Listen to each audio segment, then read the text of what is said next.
What up, world? R.I.C.H coming right back at you. What we just saw happen in Toronto was not just a concert. It was a cultural moment in history. And I don't use that phrase lightly, because what Kendrick Lamar just did to a man who has owned his city for over a decade was not just another performance. It was a victory parade. It was a public execution. It was a level of dominance that we rarely see play out in real time. Let's start with the obvious. This is Toronto, Drake's city, Drake's home, the man who put that city on the global music map. When you think Toronto, you think Drake, and that's been the case for over 15 years. And yet, in his own backyard, on his own soil, his own castle, Kendrick Lamar walked in and filled up the arena not once, but back to back, and had 100,000 people in the city singing Not Like Us, like it was the Toronto national anthem. Now listen, we all know how we got here. The history between Kendrick and Drake goes back years. Little jabs, little subs, the control verse, the sneak dissing. But in 2024, shit got real. The Hard Part 6, Meet the Grams, Not Like Us, the lawsuits, the exposures, the lawyers, the tap outs. This was not a rap beef anymore. It was a career destruction. And let's call it what it is. The nail was already in the coffin before Toronto. But this was the burial.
Now let's talk about the real pain of what just happened in Toronto. See, because when you're beefing with somebody, you expect the world to take sides. But you always expect for your home city to hold you down. Always. That's supposed to be an unwritten law. The city that you built, the city that you carried on your back, the city that benefited from your rise, and yet, in that moment, in that building, the city chose energy over loyalty. They chose the moment over the man. And that right there, that's gotta be a different type of pain. You ain't just losing the internet. You ain't just losing the music blogs. You losing in your own house, in front of people you grew up around, in front of the media you fed for years, in front of your own fan base who you thought was unbreakable. And you hear 100,000 voices in your own city, screaming Not Like Us like it's the national anthem. That's not a loss. That's a public exile. Because what makes this so different is not just the music. It's the exposure factor. It's the fact that Kendrick pulled back the curtain and painted Drake in a way that cannot be wiped clean. The lawsuit, the allegations, the lawyers getting involved, the tap dance between legal and lyrical. And once the audience starts believing that picture, your brand would never be the same again.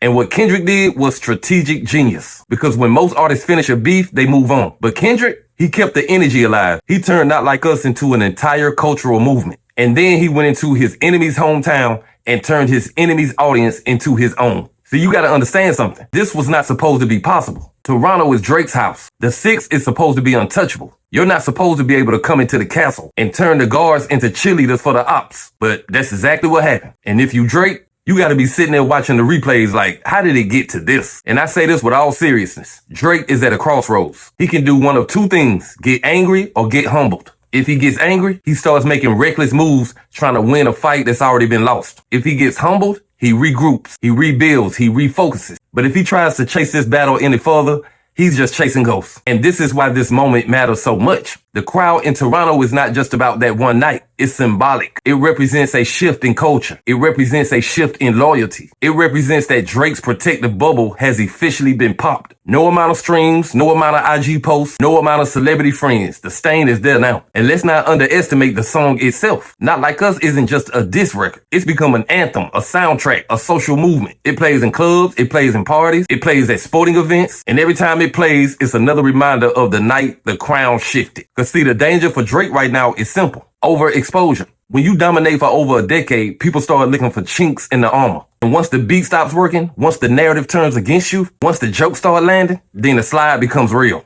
Kendrick didn't just win with lyrics, he won with a storyline. He stayed silent for years, he attacked strategically, he avoided the clownish online games, he let the music speak for itself, and he let the crowd validate it. And once the crowd starts validating it, the war is over. And this is why Toronto matters so much. The last thing a king can survive is doubt in his own castle. And now the doubt is here. Am I still him? Are they still behind me? Or was this all built on a house of cards? That's the quiet demon that lives inside Drake's mind right now. Now, to be clear, Drake is still Drake. His streaming numbers will still be crazy. He will still sell out stadiums and he will still be an A-list name. But the mythology, but the invincibility, but the untouchable glow, that's gone. And that is what Kendrick was out to accomplish. When we look back at hip hop 15 years from now, this will be one of the defining moments. Kendrick Lamar didn't just beat Drake. He walked into his city and made over 100,000 people scream, "Not Like Us," in front of the world. That is historical and it can never be erased. This will be a moment that no one will ever forget. But hey, that's just my opinion. What's yours?